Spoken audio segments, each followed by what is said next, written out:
Hello friends, welcome to இதியின் சமையல். இப்போ நீங்கள் பார்க்குறது ஞாயிற்றுக்கிழமை நம்மளுக்கு ஒரு சிக்கன் பிரியாணி ஆர்டர் வந்ததுன்னு சொன்னேன் இல்லைங்க. அதுக்கு பிறகு நம்மளுக்கு இது வீட்டில் பிரியாணி போட்ட வீடியோ தான்.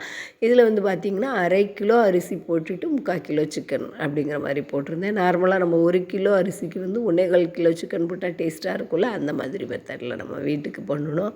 மூக்கெலாம் அடைச்சிக்கிட்டுங்க. அதாவது கிளைமேட் பயங்கர கூலாக இருக்குது, அப்படியே ஊத காற்று மாதிரி வருது. கடையில் வர வெளியே இருந்தோன்னா நல்லா வந்து காற்று அடிக்குதா, அது வந்து நம்மளுக்கு உடம்பு ஒத்துழைக்கலை. ஒரு வாரமாக பெரும்பாடாயிடுச்சு. இதில் இடையில வேற இப்பவும் 2 நாளைக்கு முன்னாடி நல்லா காய்ச்சல் வந்துட்டு இப்போ கொஞ்சம் பரவாயில்ல உடம்பு.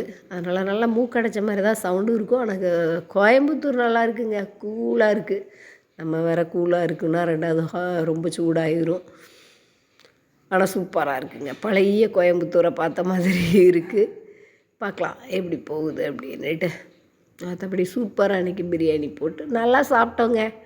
அவ்வளோதான். அதுக்கப்புறம் கஸ்டமருக்கு வந்து அவங்க வந்து நார்மலாக 1 மணிக்கு வரேன் அப்படின்ட்டு 2:30க்கு வந்தாங்க. நம்ம சாப்பிடவே அன்றைக்கி வந்து 3 மணி ஆகிடுச்சு. ஆனாலும் சூப்பராக கஸ்டமருக்கு ஆர்டரையும் கொடுத்து நம்ம வீட்டுக்கும் சூப்பராக பிரியாணி சாப்பிட்டுட்டோம். இந்த பிரியாணி வீடியோலாம் நான் ஆல்ரெடி நிறைய போட்டிருக்கேன். விருப்பம் உள்ளவங்க நம்ம சேனலில் போய் பாருங்கள். அவ்வளோதான். தேங்க்யூ. இந்த வீடியோ எப்படி இருந்தது அப்படின்னு மெசேஜ் அனுப்புங்க. பாய்.